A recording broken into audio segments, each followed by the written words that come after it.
미국 시카고의 어느 상점이 화재가 다 나서 그만 그 상점이 다 전소되고 말았습니다. 사람들은 혀를 차게 되었습니다. 이제 어떡하나, 우리가 좋아하는 또 우리가 사랑하는 사람이 상점을 운영하고 있었는데 저 가게 또 저 가정은 어떡하나 참 걱정이 앞섰습니다. 모든 사람들은 이제 그 상점을 그만두고 폐업을 할 줄 알았습니다. 그런데 그 다음 날 아침에 잿더미가 된 상점 앞에 하나의 광고 문구가 프랜카드가 나붙게 되었습니다. 거기에는 이런 말이 적혀져 있었다고 합니다. 이 집의 모든 것은 다 타버렸습니다. 그러나 제 아내와 또 자식들과 희망은 사라지지 않았습니다. 타지 않았습니다. 라고 하는 말이었습니다. 그리고 내일 이후 곧 정상적으로 영업이 시작될 것입니다. 이렇게 적혀져 있었다라고 해요. 상식적으로 이 말에 대하여서는 잘 이해가 안 되겠죠. 아마도 이 가게를 운영하고 있었던 이분은 마음속에 갖고 있는 그 마음을 또 희망을 전하기 원하였던 것이 아닐까 싶습니다. 무엇이 이 사람으로 하여금 이런 마음을 갖게 하였을까? 맨 마지막에 단 한 줄의 문장이 참 감동스러운데요. 이렇게 적혀져 있었다라고 합니다. I believe in Jesus. 나는 예수님을 믿기 때문입니다. 예수님을 믿기 때문에 상점이 다 불타버렸지만 희망은 아직도 있습니다. 그 희망이 우리를 살리게 합니다. 라고 하는 의미가 아닐까 싶어요. 의미의 상실, 이것만큼 사람을 무기력하게 만드는 것이 없겠죠. 의미가 없다고 느끼는 순간 우리는 절망하게 됩니다. 목숨까지도 버리는 병이 이 의미 상실의 병입니다. 의미의 상실. 혹 여러분께서는 그 참담함을 경험해 보셨습니까? 오늘 이 자리에 나와서 예배를 드리고 있는 성도들 가운데도 이렇게 인생 가운데 의미를 잃어버리고 정말 참담한 마음으로 오늘 예배를 드리고 있는 그런 성도들도 물론 있을 거예요. 살아야 할 이유가 사라져버린 그 암흑, 무의미와 허탈감, 마치 화재로 집이 몽땅 정소된 것과 같습니다. 오늘 성경 말씀에 나와 있는 바로 예수님의 제자들이 이런 사람들이 아닐까 싶어요. 제자들은 공포 앞에 발가벗긴 채 서 있는 것과 같았습니다. 앞이 보이지 않았습니다. 무엇을 어떻게 해야 될지 알지 못했습니다. 인생의 의미가 다 사라져버리게 되었습니다. 예수님을 따라다닌 3년 동안 예수님만 바라보고 살아왔습니다. 가족도 버리고 일도 버리고 오직 예수님만 바라보게 되었습니다. 그런데 그 예수님은 십자가에 달려서 죽으시게 되었습니다. 끔찍한 고통 또 끔찍한 절망이 이들에게 하루아침에 찾아오게 되었습니다. 그들은 생각하였습니다. 예수님을 따라다니게 된다라고 하면 예수님으로부터 큰 꿈을 이룰 수 있지 않을까. 그러나 그 모든 것들은 바로 다 일순간에 물거품이 되어버리게 되었습니다. 최선의 방법은 이전의 삶으로 돌아가는 것이었습니다. 그러나 여러분, 그것도 신통치가 않습니다. 유대인의 손아귀에 붙들리는 그 순간 예수님처럼 십자가를 지고 자신도 죽어야 될지 모르기 때문이었어요. 삶의 의미를 잃어버린 사람들, 그들은 살아도 산 것이 아닙니다. 시카고 화재 현장과 같이 침묵만이 흐르는 죽음의 공동묘지와 같은 제자들의 삶 가운데 그런데 나지막한 한 소리가 들려오고 있습니다. 에이레네, 너희에게 평강이 있을지어다. 우리 주님의 부드러운 속삭임이었어요. 에이레네, 너희에게 평강이 있을지어다. 이 주님의 음성이 여러분들의 삶 가운데도 울려 퍼지기를 주님의 이름으로 축원합니다. 예수님께서는 바로 그들 한가운데에 서셔서 손을 보여주시며 이렇게 말씀하십니다. 손바닥 한가운데 아직 아물지 않은 못, 그 못자국이 피를 머금은 채 선명하게 나타나 있는 것, 이것을 너희가 보고 있느냐? 이번에는 옷을 들어서 옆구리를 보여주시는데 깊게 찔린 창자국이 아물지 않은 채 선명하게 드러나 있는 것, 이것을 너희가 보고 있느냐? 제자들은 한바탕 꿈을 꾸는 것과 같았습니다. 우리 주님이 살아나시다니 말할 수 없는 기쁨과 또 감격이 온 몸을 휘감게 되었습니다. 문은 잠겨져 있었지만 부활하신 예수님은 그들 가운데 분명히 들어오셔서 오늘 이 시간 지금 이렇게 제자들에게 말씀하고 있죠. 요한복음 21장 21절, 아버지께서 나를 보내신 것과 같이 나도 너희를 보내노라. 예수님은 의미상실로 단단히 잠가버린 제자들의 마음을 열어젖혔습니다. 너희를 보내노라. 너희가 살아야 될 이유가 있다 이 말입니다. 너희가 숨 쉬어야 될 이유가 있지 않겠느냐 말하고 있어요. 너희가 존재해야 될 이유가 있지 않겠느냐 말씀하고 있습니다. 예수님께서 그들에게 오셨을 때 그들은 문을 열고 나갈 용기를 얻게 되었죠. 문을 열고 나가야 하는 이유를 그들은 알게 되었습니다. 사랑하는 성도 여러분, 우리들이 숨 쉬어야 될 이유가 무엇입니까? 우리가 존재해야 될 이유는 무엇이겠습니까? 우리 주님께서 말씀하신 내가 이 땅 가운데 존재해야 될 이유, 그것이 무엇일까요? 다시 일어나야 될 힘은 어디로부터 비롯될까요?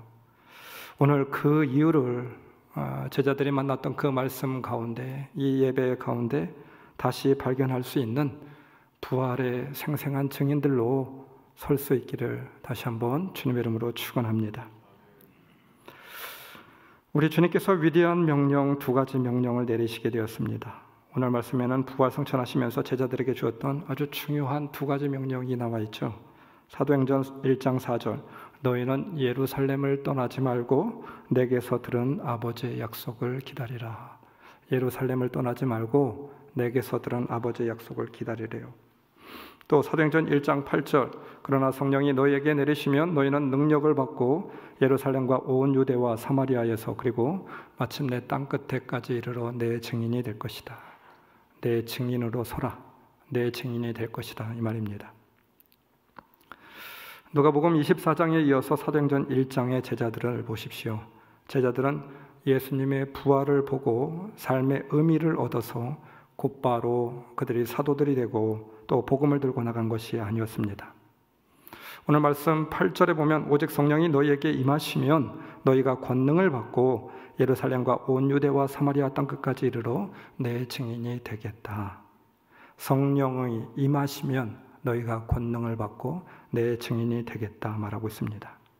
성령이 임할 때까지 너희는 기다리라. 이 예루살렘에서 예수님께서는 분명 성령을 주시겠다라고 말씀하셨지만 아직 아니라고 말씀하고 있습니다. 기다리라. 누가복음 24장 49절, 나는 내 아버지께서 약속하신 것을 너희에게 보낸다. 사도행전 1장 5절, 너희는 여러 날이 되지 않아서 성령으로 세례를 받을 것이다. 성령을 받아야 너희가 변화되고 능력을 받고 큰 일을 할 수 있고 사명을 감당할 수 있다 말하고 있습니다. 그래서 주님은 제일 먼저 그들에게 명령하시길 바로 성령을 주시겠다라고 약속하셨고 예루살렘에서 너희는 기다리라 말씀하고 있습니다. 그들은 아직 증인의 삶을 살아갈 수가 없었습니다. 왜 그렇습니까? 성령이 임하지 않았기 때문입니다. 여러분, 교회의 시작 또 제자들이 사도로 설 수 있었던 그 이유는 그들이 부활을 목격하여서가 아니었죠. 우리는 분명히 알고 있습니다. 그들이 부활을 보고 들어서 아니었습니다. 그럼 무엇이었습니까? 그들이 진정 제자로서 사도로서 설 수 있었던 때 바로 사도행전 2장이었습니다. 부활을 보고 들은 때가 아니었고 복음서가 아니었고 사도행전에 넘어와서 사도행전 2장에 이르렀을 때 그들이 진정 사도가 될 수 있었습니다. 우리는 사도라고 하는 말에 대해서 잘 알고 있잖아요. 아포스톨로스, 보내진 자, 보냄을 받은 자라고 하는 뜻입니다. 보냄을 받은 자는 어떤 자입니까? 보내심을 받은 때는 어느 때입니까? 사도행전 2장이었어요. 성령을 받았을 때였습니다. 하늘로부터 호련히 급하고 강한 성령이 제자들에게 임하게 되었을 때, 성령이 오순절 마가의 다락방에 충만히 임하게 되었을 때, 그때 그들은 보냄을 받은 자, 바로 아포스톨로스로 설 수 있었다라고 하는 것이죠. 성령은 흔히 비유하길 바로 엔진과 같다라고 말을 하고 있습니다. 불꽃을 붙이는 일과 같아요. 엔진에 기름이 충만하여서 불꽃이 일어나지 않게 된다라고 하면 힘을 발휘할 수 없게 되잖아요. 우리가 타고 다니는 자동차만 있으면 무엇합니까? 기름이 있어야 되고 엔진에서 그 폭발력이 있어야 자동차가 갈 수 있는 거 아니겠습니까? 비행기도 마찬가지고 배도 마찬가지입니다. 여러분들은 어떻게 느끼실지 모르겠는데 저는 비행기를 탈 때마다 참 너무나도 신기합니다. 그 육중한 비행기가 무려 제가 그 키로수는 잘 알지는 못하지만 아마 수백 톤, 수천 톤이 나가지 않을까요? 그 수없이 많은 사람들, 수없이 많은 짐, 아니 비행기 자체 동체만 하더라도 그 얼마나 그게 참 무게가 많이 나가겠습니까? 그런 비행기가 하늘을 날 때 보면 야, 도대체 이것이 가능한 일일까? 그런 생각을 종종 해보게 됩니다. 야, 이거 비행기가 제대로 날 수 있을까? 저는 늘 비행기를 타면서 그런 생각을 해보게 됩니다. 여러분들에게 말씀드린 이야기이기도 하지만 비행기가 뜨기 시작할 때 그때 전문 용어로 비행기 용어로 V1 단계라고 이야기를 해요. 이 단계가 이르지 않게 된다라고 하면 부조종사가 V1이라고 외치지 않는다라고 하면 비행기 레버를 잡아당길 수가 없습니다. 비행기가 뜰 수 없다라고 하는 말입니다. 이륙 결정 속도, 이 속도에 이르게 되었을 때 그때 비로소 지면에서 비행기가 하늘로 창공으로 날아오를 수 있다 이 말입니다. 엄청난 무게의 비행기를 뜰 수 있게 하는 힘, 엔진의 능력, 출력과 속도가 있기 때문입니다. 비행기가 활주로 위에서 이륙 결정 속도 V1, 이 속도에 도달하기 전까지는 결단코 이륙할 수가 없었어요. 여러분, 성령 충만이 곧 비행기의 V1 단계가 아닐까요? 바로 능력이 임해야만, 성령의 충만이 임해야만, 성령이 임해야만 우리의 인생이 창공 날 수 있는 거 아니겠습니까? 여러분의 엔진은 어떠합니까? 혹 불이 붙어 있습니까? 그냥 엔진 자체로만 있는 것은 아닙니까? 아니 이제 시동 단계에 있습니까? 그래서는 안 됩니다. 엔진에 불이 붙고 그 엔진이 활활 가동이 되어야지만 세상을 변화시킬 수 있는 힘이 우리에게 있는 것이 아닐까요? 세상을 역동적으로 움직일 수 있는 그런 능력의 사람, 성령의 사람들이 될 수 있지 않을까요? 우리의 삶 가운데, 인생 가운데 보내심을 받은 사람, 제자, 바로 아포스톨로스로 설 수 있는 것이 아닐까요? 제자들에게 삶의 의미를 찾게 만들고 사명을 감당할 수 있는 능력의 원천인 이 성령이 부어질 때 그때 비로소 그들은 살 수가 있었습니다. 의미를 발견할 수 있었고 주님께서 원하시는 일을 감당할 수 있게 되었죠. 주님께서는 성령의 능력을 덧입기 위하여서 먼저 말씀하시고 있었어요. 무엇입니까? 첫 번째 명령이죠. 예루살렘을 떠나지 말아라. 1장 4절. 예루살렘을 떠나지 말라. 이 말씀은 1차적으로 예루살렘이라고 하는 성전이 있는 도시, 장소, 지리적인 뜻을 담고 있는 말이겠죠. 물론 그렇게 보여주고 있습니다. 그리고 이 말씀을 하실 때는 언제였습니까? 주님께서 부활승천하시면서 40일 동안 같이 있다가 부활승천하시면서 이 말씀을 하셨어요. 성령이 임하게 된 때는 언제였습니까? 오순절이었습니다. 약 열흘 동안의 그 기간, 40일에서 50일 성령이 임할 때 그때까지 그 기간 동안 너희가 있어야 될 자리가 있다 이 말입니다. 예루살렘을 떠나지 말라 이 말입니다. 여기에는 더 깊은 영적인 의미를 담고 있습니다. 예루살렘, 하나님의 성전이 있었던 곳이고 예수님이 십자가를 지신 곳이고 복음이 시작된 곳이고 교회가 시작된 교회의 출발점이죠. 제자들은 예루살렘으로부터 시작해야만 했습니다. 우리 주님의 당부는 신앙의 중심지 바로 그곳 예루살렘을 떠나지 말라 말씀입니다. 무슨 말일까요? 예배의 처소를 떠나지 말라 이 말이겠죠. 복음의 자리를 떠나지 말라. 더 나아가 바로 믿음의 자리 예수 그리스도를 떠나지 말라 이 말이 아닐까요? 부활하신 후 50일 이후에 성령이 내리게 되었습니다. 그때까지 예루살렘을 지키는 것은 생명을 걸고 지켜야 되는 자리입니다. 제자들이 예루살렘에 거할 이유가 하등의 이유도 없습니다. 왜 그렇습니까? 이미 예수님께서는 예루살렘에 거하지 않고 있잖아요. 왜 그들이 예루살렘에 거해야만 됩니까? 그들이 예루살렘에 거하는 것은 생명을 내놓는 일이었습니다. 예수님처럼 붙잡혀서 죽을 수도 있어요. 그렇지 않습니까? 120명이나 넘는 사람들, 제자들 11명, 그들은 예루살렘에 있을 이유가 전혀 없는 사람들입니다. 매우 위험한 장소, 최대한 빨리 예루살렘을 떠나야 목숨을 부지할 수 있는 거 아니겠습니까? 이것이 합리적인 생각이고 지혜이죠.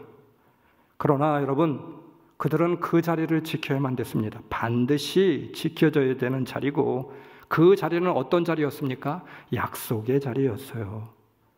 그 자리를 지킬 수가 있어서 약속한 성령의 능력을 받게 되었습니다.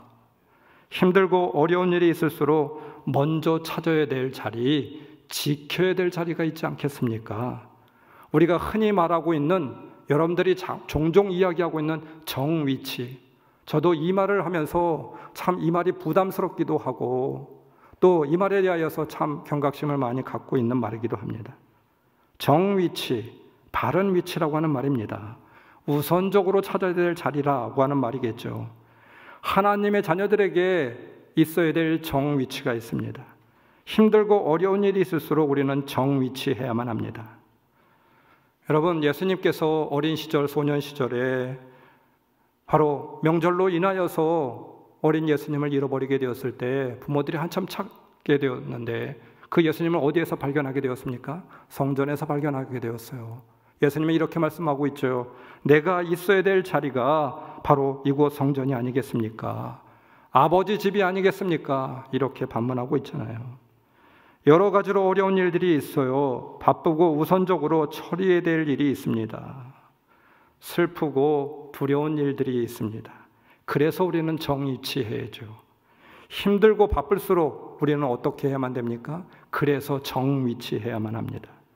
루터는 종교개혁 시에 너무나도 바빴습니다. 생명의 위협을 느끼게 되었습니다. 그런 가운데 그는 이런 고백을 하고 있죠. 그래서 2시간도 기도합니다.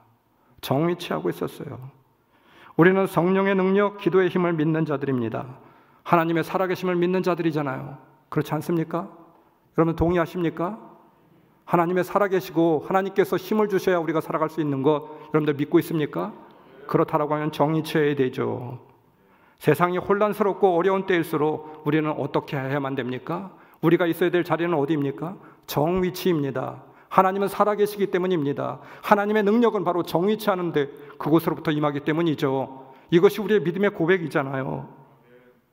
우리가 정위치하지 못하였기 때문에 세상이 혼란스럽고 어려운 일이 아니겠습니까? 세상이 혼란스럽다라고 하면 우리가 해야 될 일은 무엇입니까? 정위치해야 되는 거겠죠. 남편의 자리를 지켜야 되고, 아내는 아내의 자리를 지켜야 되고, 사회에서 공동체에서 나에게 주어진 자리가 있습니다. 사역의 자리가 있습니다. 내가 맡고 있는 자리, 내가 있어야 될 자리, 그 자리 정위치해야 되겠죠. 저는 말씀을 준비하면서도 참 부담스러웠습니다. 내가 정위치하고 있나?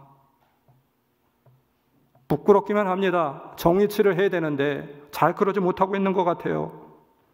정위치를 하는 것이 지극히 당연한 일이라고 생각할 수도 있겠지만, 살아가면서 정위치하는 것이 얼마나 힘들고 또 얼마나 부담스러운지 모르겠어요. 그럼에도 불구하고 우리는 정위치를 고수해야만 됩니다. 하나님의 사람들, 특별히 하나님의 자녀들에게 정위치의 자리가 있죠. 그것은 무엇입니까? 사도행전 2장 1절, 오순절이 되어서 그들은 모두 한 곳에 모여 있었다. 오순절이 되어서 그들은 모두 한 곳에 모여 있었다. 우리 성경에는 그 한 곳이라고 말하고 있는데, 한 곳에 모여 있었다라고 하는데, 원어를 찾아보게 되면 토히페리온, 바로 정관사가 붙어 있습니다. 토라고 하는 그 정관사를 붙이지 않고 있어요. 빼먹었습니다.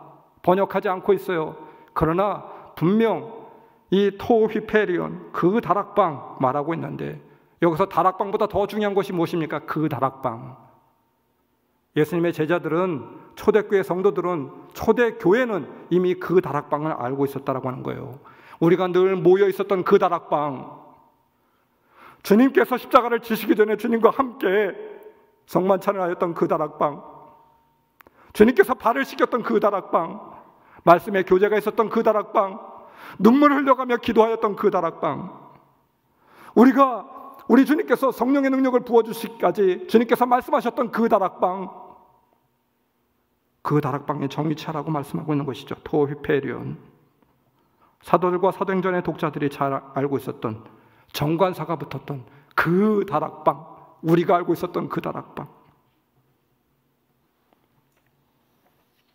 사랑하는 성도 여러분, 성령의 충만은 그 다락방에 임합니다. 다른 곳에 임할 수가 없어요. 그들이 모여 기도하고 교제하고 주님의 살과 피를 마셨던 장소, 감사의 고백과 말씀의 충만이 있었던 장소, 그 예배의 장소에 성령의 충만이 임한 것이죠. 거기에 임하지 않는다라고 하면 어디에 임하겠습니까? 성령이. 그 장소에서 그들은 성령을 받게 되었고 새로워지게 되었죠. 능력이 임하였던 것입니다. 변화와 능력이 그들에게 바로 그 장소에서, 그 다락방에서 임하게 되었던 것이죠. 말씀 1장 4절, 예수께서 사도들과 답쓰실 때 그들에게 이렇게 분부하셨다. 너희들은 예루살렘을 떠나지 말고 내게서 들은 아버지의 약속을 기다리라. 주님께서는 성령님의 능력이 임할 때까지 기다리라고 말씀하셨습니다. 예수님이 부활하신 사건과 성령 강림이 일어났던 오순절까지, 승천하시며 오순절까지 50일간의 시간 간격이 있습니다. 이것을 그 유명한 신학자 칼 바르트는 중요한 휴직이다, 이렇게 설명을 하고 있습니다. 이 중요한 휴직이, 이것을 갖는 것은 쉬운 일이 아니겠죠. 당시에 예루살렘에 모여 있는 것은 정말 어려운 문제였습니다. 그들은 생명을 내걸어야만 됐습니다. 십자가에 그들이 처형될 수도 있는 긴박한 상황이었습니다. 그런데 그들은 그 다락방에 모여서 중요한 휴직이, 그 시간을 채우고 있었습니다. 그러므로 인하여서 거기에 성령이 임하게 되었죠. 여러분, 중요한 휴직기를 갖는 것, 이것이 우리가 가져야 될 중요한 자세입니다.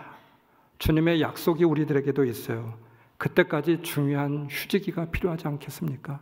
주님이 말씀하신 그 기간, 사도행전 1장 7절, 예수께서 그들에게 말씀하셨다. 때나 시기는 아버지께서 아버지의 권한으로 정하신 것이니 너희의 알 바가 아니다. 하나님이 약속하신 때가 분명히 있어요. 우리에게 약속한 때가 있지 않겠어요? 그 약속의 때가 임박해 있습니다. 그러나 그 시기는 우리는 알지 못합니다. 그러나 우리가 해야 될 일이 있어요. 우리의 의무가 있습니다. 중요한 휴직이, 그것을 우리가 정위치해야만 됩니다. 고수해야 되는 것이죠. 그 약속을 믿고 중요한 휴직기를 이루는 자들에게, 그 중요한 휴직기를 채우는 자에게 하나님의 놀라운 약속이 임하게 되는 것이죠. 여러분들도 잘 알고 있는 우리 교회 한 성도가 있습니다. 얼마 전에 참 기쁜 소식을 듣게 되었어요. 다 아시는 분이기도 합니다. 중환자실에서 지금 벌써 몇 개월입니까? 의식도 없고 알아듣지도 못하는 것 같았습니다. 서울의 큰 병원에서도 가망이 없다고 쫓아내게 되었습니다. 이 병원에서 저 병원, 저 병원에서 이 병원. 그러나 사랑하는 부모님, 아버지, 어머니, 믿음의 아버지, 믿음의 어머니는 이 아들을 포기할 수가 없었습니다. 정말 젊은 나이에 병원에 그냥 들어가게 되었는데 그날 그 병원에서 의식을 잃고 생사를 가운데 이제까지 지나오게 되었습니다. 의식도 없는 것처럼 이제까지 지내오게 되었어요. 아, 어떻게 하는 것이 좋은가? 참 어떻게 해야만 될까? 우리가 얼마나 많이 기도했습니까? 그런데 얼마 전에 의식이 깨어나고 이제는 의사표시도 하고 이제는 물리치료도 받으러 다닌다고 합니다. 할렐루야. 여러분, 우리의 인생에 어려움이 있어요. 능력이 임하면 됩니다. 그때는 우리가 알 바가 못 됩니다. 그러나 주님의 약속한 때가 있지 않겠어요? 우리에게 정말 중요한 것은 그 약속의 때를 믿고 우리가 의지하며 중요한 휴직기를 정리치하는 것, 이것이 우리에게 중요한 일이 아닐까요? 이 휴직기를 바로 채워야 되겠습니다. 오순절이 되매 2장 1절 이렇게 시작하고 있죠. 심플레로. 이 말이 무엇입니까? 하나님께서 물을 한 바가지 한 바가지 붓고 있대요. 그래서 아구가 찰 때까지 그 아구가 차야 흘러넘치겠다, 이 말입니다. 하나님이 정한 약속의 때가 있습니다. 지금도 하나님께서는 물 한 바가지 한 바가지 붓고 있습니다. 언젠가는 그 아구가 차서 물이 흘러넘치겠죠. 그때까지 우리는 무엇을 해야만 됩니까? 정위치, 중요한 휴직기를 가져야만 됩니다. 토히페리온, 그 다락방에서 우리가 기도하며 중요한 휴직기를 채우게 될 때 바로 그때가 오지 않겠습니까? 은항골에 봄이 되어서 아름답게 꽃이 피었어요. 1년의 계절 중에 제일 아름다운 계절입니다. 얼마나 아름다운지 몰라요. 그러나 여러분, 꽃은 그냥 피지 않아요. 정해진 시간이 있습니다. 봄에 꽃이 피게 되죠. 봄의 시간이 있어요. 그 시간이 되어야 아름다운 꽃이 피는 것이죠. 우리 인생에 꽃피는 봄이 있지 않겠습니까? 그 시간 동안 여러분들에게 맡겨진, 여러분들이 해야 되는 그 중요한 휴직이 토히페리온, 여러분들이 있어야 될 그 자리 정위치하실 수 있기를 주님의 이름으로 축원합니다. 말씀으로 정위치해야 되겠죠. 기도로 정위치해야 되겠죠. 예루살렘을 떠나지 말아야만 됩니다. 그 약속을 기도와 말씀으로 한 시간 한 시간 채울 때 우리 인생에도 반드시 꽃이 피는 인생의 봄이 오리라고 믿습니다. 할렐루야. 또 하나의 중요한 명령이 있어요. 마태복음 28장 19절, 그러므로 너희는 가서 모든 민족을 제자로 삼아서 아버지와 아들과 성령의 이름으로 세례를 주고 내가 너희에게 명령한 모든 것을 그들에게 가르쳐 지키게 하여라. 보아라, 내가 세상 끝날까지 항상 너희와 함께 있을 것이다. 주님께서 마태복음에서 승천하시면서 주셨던 말씀입니다. 주 동사는 무엇입니까? 제자를 삼아. 나머지는 주 동사를 보조하는 그런 분사들입니다. 제자를 삼는 것이 남은 자들에게 주시는 주님의 지상 최대의 명령이었어요. 제자를 삼아라, 교회를 세워라, 그 사람이 그리스도의 제자가 되게 하라, 그리스도의 성전이 되게 하라, 그리스도의 몸이 되게 하라. 마태복음 28장 18절, 그러므로 너희는 가서 모든 민족을 제자로 삼아서 아버지와 아들과 성령의 이름으로 세례를 주고 내 교회를 세우라고 하는 것이죠. 이것이 주님이 주신 지상 최대의 명령입니다. 성령을 받고 기도의 자리를 지키고 약속한 능력을 받아야 하는 이유가 있습니다. 그것은 바로 제자 삼기입니다. 주님은 제자 삼기 위하여서 이 땅에 오시게 되었잖아요. 주님께서 남기신 것은 수없이 많은 이적, 십자가의 죽음, 십자가의 은혜, 이것도 남기신 것이지만 실제적으로 주님께서 이 땅 가운데 남기신 것이 무엇입니까? 11제자, 제자 삼기였어요. 3년 동안 주님께서 12제자와 함께 하셨던 이유는 무엇입니까? 제자 삼기였습니다. 오늘 지상명령을 내리신 것도 무엇입니까? 그 제자를 통하여서 너희가 제자를 삼아서 일하게 하라, 이 말이 아니겠습니까? 우리도 마찬가지입니다. 우리에게 복음을 주시고 주님을 알게 하고 이 땅에 보내주신 이유는 무엇입니까? 제자 삼기. 나를 통하여 단 한 명이라도 이 땅 가운데 제자로 만들기 위함이 아니겠습니까? 우리가 속해 있는 공동체 어디에 있든지 나를 통한 주님의 사람들, 나를 통한 주님의 복음, 나를 통한 주님의 메시지가 단 한 사람이라도 전달되어서 그 사람이 주님의 제자가 되는 것, 이것이 바로 내가 살아가는 존재의 이유와 목적이 되지 않을까요? 주님께서 말씀하신 일이 아니겠습니까? 주님이 남기신 유언에 관심 없이 그저 나 혼자 잘 먹고 잘 살기 위하여서 우리를 이 땅에 보내주신 것입니까? 그렇지 않아요. 여러분, 그런 사람을 어떻게 그리스도인이라고 말할 수가 있겠습니까? 주님은 자신의 생명을 내어놓으면서까지 사람들을 교회로 세우기 원하셨어요. 주님이 없이 고통받는 사람들을 주님의 교회로 세우기 원하십니다. 주님은 이를 위하여서 생명까지 내놓으셨잖아요. 여러분, 사람들이 고통받는 이유, 그 이유가 무엇입니까? 여러분, 사람들이 고통받는 이유가 무엇이에요? 돈이 없어서입니까? 그럴 수도 있겠죠. 궁극적으로 그것이 아니겠죠. 죄 때문입니다. 죄의 짐 때문입니다. 그 죄의 짐을 벗길 길은 예수 그리스도의 십자가밖에 없어요. 그래서 예수님께서 십자가에 달려 죽으신 것입니다. 예수님은 목숨까지 주시면서 사람들을 교회로 세우고 싶어 하셨는데 나는 그런 일에 관심이 없다. 나와 상관없는 일이다. 우리가 어떻게 그리스도인이라고 말할 수가 있으며 우리가 어떻게 예수를 믿는 사람이라고 말할 수가 있겠습니까? 제자를 삼기 위하여서 있어져야 될 중요한 말씀을 하시고 있어요. 오늘 말씀에. 무엇입니까? 너희가 증인이다, 이 말입니다.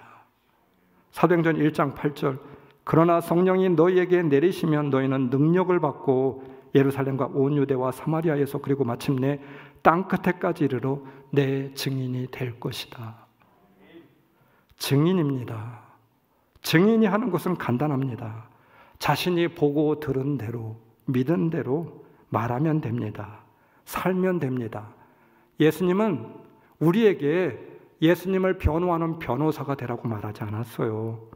예수님이 어떤 분이신지, 구원의 은혜가 그 신학적인 의미가 무엇인지, 인류사에 예수님의 십자가의 죽음은 어떤 영향을 끼쳤는지, 그것을, 그 신학적인 의미가 무엇인지 그렇게 말하라고 하지 않았어요. 우리가 착각하고 있는 것이 있습니다. 우리는 종종 복음을 전하고 제자를 삼아야 한다는 것을 생각할 때 그리스도를 위한 변호사가 되려고 하고 있다는데 문제가 있지 않을까요? 세상 사람들은 관심이 없어요. 세상 사람들이 관심을 갖는 것은 그리스도인, 바로 너는 어떠한데, 너는 어떻게 살아가고 있는데, 너는 어떻게 생각하고 있지, 너는 어떤 삶의 본을 보이고 있지. 여러분, 증인이란 본대로 들은 대로 말하고 보여주기만 하면 되는 것이죠. 믿지 않는 사람들은 우리가 말로 복음을 전하는 것에 관심이 없어요. 우리가 전하는 복음을 통하여 여러분 교회에 나오는 것이 아닙니다. 그럼 무엇입니까? 우리의 삶을 보고 교회에 나오고 있잖아요. 그것이 복음이잖아요. 그것을 보고 예수를 믿게 되는 것입니다. 중요한 말씀을 하시고 있어요. 오늘 말씀 가운데 땅끝까지 이르러 내 증인이 되리라. 예루살렘과 온 유대와 사마리아 땅끝이라고 말하고 있어요. 여러분, 이 땅끝 다른 말로 해석해 본다고 하면 사마리아, 유대, 예루살렘 어디나, 그 어디나를 말하고 있는 거 아니겠습니까? 뒤집어서 해석해 본다고 하면 너가 서 있는 곳 그 어디나, 그곳이 땅끝임을 말하고 있는 것이 아닐까요? 땅끝까지 이르러 내 증인이 되라 라고 하는 말을 할 때 많은 그리스도인들이 땅끝에 관심을 두거나 땅끝에 대한 부담감을 가지고 있습니다.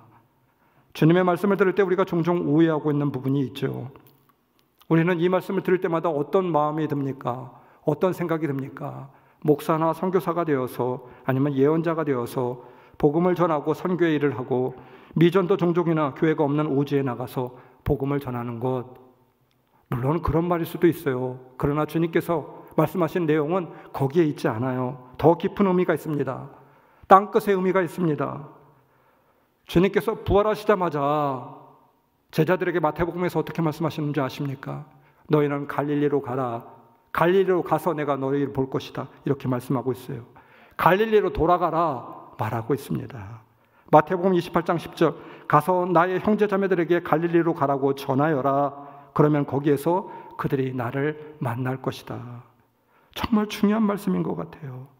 갈릴리로 가라고, 갈릴리에서 보겠다고, 그곳에서 부활의 증인의 삶이 시작됨을 말하고 있는 것입니다. 제자들에게 갈릴리는 어떠한 곳입니까? 삶의 터전이 있는 곳이고, 삶의 현장이 있는 곳이고, 갈릴리에서 잔뼈가 굵은 곳이고, 갈릴리에 형제 자매들이 있는 곳이고, 갈릴리에 삶의 터전이 있는 곳이고, 그렇지 않습니까? 갈릴리를 떠나서 존재 자체 무의미한 것이었습니다. 부활하신 주님은 그 삶의 터전에서 삶의 현장으로 제자들을 먼저 보내시고 있었어요. 그리스도인이 된다는 것은 먼 곳을 찾아가 자신을 모르는 사람들 앞에서 복음을 전하고 복음의 증인이 되라고 하는 말이 아닙니다. 지금으로부터 약 한 500여 년 전에 1491년 스페인령으로 스페인이 통치하고 있었던 지중해 연안 지브랄타 해역에 라틴어 세 글자가 놓여져 있게 되었습니다. 이 표지판 하나가 있게 되었는데 이 표지판을 통하여서 많은 사람들이 경고를 받게 되었습니다. 그 말이 무엇입니까? 네 블루스 울트라, 네 블루스 울트라라고 하는 말입니다. 영어로 번역하면 No More Beyond라고 하는 말이겠죠. 이 너머에는 아무것도 없다 이 말입니다. 이 너머를 나가게 된다라고 하면 바로 떨어져서 죽을 것이다 라고 하는 말입니다. 그 당시 스페인 사람들 그리고 유럽의 많은 사람들 불과 500년 정도밖에 되지 않았는데 지구가 평평하다고 믿었습니다. 지브랄타 해역 이곳의 지구의 끝입니다. 더 배를 타고 나가면 떨어져 죽습니다. 이 이후에는 아무것도 없습니다 라고 하는 표지판이었습니다. 그런데 단 한 사람, 이 표지판이 세워진 뒤 1년 뒤 1492년 이 지구의 끝을 용감하게 박차고 나갔던 사람이 있었죠. 그리고 지구를 한 바퀴 돌아서 다시 돌아오게 되었습니다. 그리고 저 건너편에 아무것도 없다고 생각했던 지구의 끝, 참담한 벼랑이라고 기다리고 있었던 지구의 끝을 넘어서서 거기 이후에는 미지의 새로운 대륙 아메리카가 있음을 고백하였던, 선언하였던 한 사람이 있었어요. 그때부터 이 표지판은 바뀌어지게 되었다고 합니다. 사람들은 첫 글자를 떼어놓게 되었어요. 네오, 노라고 하는 글자를 떼어놓게 되었습니다. 그리고 뭐가 담겨져 있습니까? 블루스 울트라 이렇게만 쓰여져 있었더라고요. 해요. 이 단어가 빠지니까 모아 비욘드 바뀌어지게 되었죠. 저 건너편에는 많은 것이 있다, 놀라운 것이 있다, 이렇게 간판이 변경되게 되었습니다. 도전의 반대편에는 믿음의 가치가 기다리고 있다라고 하는 말의 대명사가 되고 있어요. 여러분, 더 크고 위대한 가치를 발견할 수 있습니다. 도전할 때 more beyond, 더 많은 것, 미지의 것, 놀라운 것을 발견할 수 있다라고 하는 말이 아닐까요? 그러나 여러분, 생각해 보십시오. 도전은 어디에서 하는 것입니까? 그 끝, 땅끝이라고 하는 곳에서부터 시작되는 것입니다. 그리고 그 땅끝은 바로 내가 선 자리인 것이죠. 크리스토퍼 콜럼버스는 지구를 한 바퀴 돌아온 그곳, 자신이 출발한 그 자리, 그것이 바로 자신의 출발점이고 땅끝임을 알게 되었다라고 하는 것입니다. 왜 그렇습니까? 지구는 둥글기 때문인 것이죠. 여러분, 이 말이 우리에게 굉장히 큰 영적인 통찰력을 주고 있지 않아요? 내가 선 자리에 복음을 심고 믿음으로 행하고 바꾸고 믿음의 도전을 행하며 살아가는 곳, 그것이 출발점이며 그것이 바로 땅끝임을 말하고 있는 것이 아닐까요? 우리가 서 있는 이 자리, 내가 속해 있는 이 공동체, 내가 발을 딛고 있는 이 곳, 이곳이 바로 땅끝임을 말하고 있는 것이 아닐까요? 내가 지금 만나는 이 사람, 땅끝의 사람이고, 내가 행하는 이 일, 땅끝의 일이고, 내가 행하는 이 사역, 바로 땅끝의 선교의 사역이 아닐까요? 우리에게 능력을 허락하시는 이유, 우리는 다시 생각해 보아야만 합니다. 우리를 통하여 대단한 능력을 받아서 예언을 하고 병든 자를 고치고 위대한 복음의 능력을 일으키고 이것이 아니겠죠. 요한복음 21장, 주님께서는 그 사랑하는 베드로에게 3번이나 질문하셨잖아요. 요한의 아들 시몬아, 네가 나를 사랑하느냐? 네가 나를 사랑하느냐? 요한의 아들 시몬아, 네가 나를 사랑하느냐? 예, 주님, 제가 주님을 사랑합니다. 내 양떼를 먹이라. 네가 나를 사랑하느냐? 그러면 나를 사랑하듯이 내 형제를 사랑하고, 나를 사랑하듯이 사랑하는 사람들을 섬기고, 나를 사랑하듯이 바로 너 일에 충성을 하고, 네 자녀에게 그리스도의 본을 보이고, 네가 만나는 사람들에게 나를 사랑하듯이 그리스도의 섬김의 본을 보이고, 그것이 바로 나를 사랑하는 것 아니겠느냐? 우리 주님은 이렇게 말씀하고 있지 않을까요? 그곳이 바로 땅끝이고 그 일을 행하는 사람이 바로 증인의 삶이 아니겠느냐 말하고 있습니다. 땅끝이라고 하는 것은 지리적인 것을 의미하는 것이 아니겠죠. 내가 서 있는 자리, 주님의 이름이 증거되는 그곳, 주님의 모습이 보여지는 그곳에 주님의 증인이 되어지는 것입니다. 세상의 많은 사람들에게 복음을 전할 수 없습니다. 나를 통하여 위대한 일들이 일어나지 않을 수도 있습니다. 나에게 그런 능력이 있지도 않아요. 그러나 나를 통하여 주위의 작은 한 사람, 그 한 사람, 그것이 가족이든 자녀이든 아니면 동료이든 그 한 사람에게 영향력을 줄 수 있지는 않겠습니까? 내가 속해 있는 작은 공동체에 그리스도의 선한 영향력을 행사할 수 있지는 않겠습니까? 우리의 목표는 가장 가까이에 있는 그 작은 그 한 사람, 그 사람을 섬기는 일이죠. 그 한 사람을 사랑하는 일입니다. 그 한 사람에게 선한 영향력, 우리가 받은 본대로, 우리가 알고 있는 대로 그 사람들에게 주님의 영향력을 보여주어서 주님의 작은 증인으로 서는 것, 이것이 우리의 목적이지 않겠습니까? 말씀을 준비하면서 테레사 수녀가 쓴 시 한 구절이 참 감동이었습니다. 이 한 구절을 여러분들에게 들려드리고 말씀을 마칠까 합니다. 한 번에 한 사람이라고 하는 시였어요. 마더 테레사 수녀는 인도의 수많은 가난한 자들을 바라볼 때 자기로서는, 능력으로서는 할 수가 없었습니다. 이 사람들을 다 돌보고 섬길 수가 없을 것 같았어요. 왜 그렇습니까? 자기는 힘도 없고 연약한 노인이고 돈도 없고 조직도 없었습니다. 그러나 마더 테레사는 알고 있었습니다. 그러나 내 주위에 있는 작은 그 한 사람 내가 안을 수 있지 않을까? 그 사람을 안을 수 있는 힘은 나에게 있지 않을까? 가난한 가운데 죽어가는 그 한 사람에게 내가 먹을 것을 줄 수 있지는 않을까? 그렇게 한 번에 한 사람씩 안아주게 되었습니다. 그리하여서 42,000명이나 되는 극빈자를 돌볼 수 있었다, 이렇게 고백합니다. 그녀는 한 사람이라고 하는 시에서 이렇게 믿음의 고백을 합니다. 한 번에 한 사람, 나 결코 대중을 구원하려고 하지 않는다. 난 다만 한 개인을 바라볼 뿐이다. 난 한 번에 단지 한 사람만을 껴안을 수 있다. 단지 한 사람씩만. 따라서 당신도 시작하고 나도 시작하는 것이다. 나는 한 사람을 붙잡는다. 만일 내가 그 한 사람을 붙잡지 않았다면 나는 42,000명을 붙잡지 못했을 것이다. 모든 노력은 단지 바다에 붙는 한 방울 물과 같다. 하지만 만일 내가 그 한 방울에 물을 붓지 않는다면 바다가 그 한 방울만큼 줄어들 것이다. 당신에게도 마찬가지다. 당신의 가족에게도, 당신이 다니는 교회에서도 마찬가지다. 단지 시작하는 것이다. 한 번에 한 사람씩. 여러분, 어두운 세상 가운데 부족하긴 하지만 주님을 닮은 따뜻한 말과 주님께 보고 배운 삶이 있고 주님을 따라서 살아가는 나의 삶 모습 속에서 잠시나마 주님을 발견할 수 있다라고 하면 그 사람이 바로 주님의 증인이 아닐까요? 그곳을 행하는 곳 바로 땅끝이 아닐까요?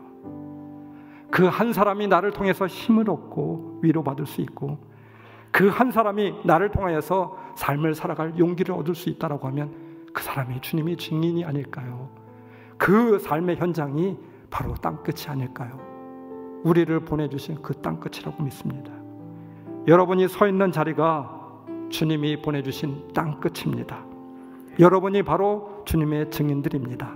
할렐루야.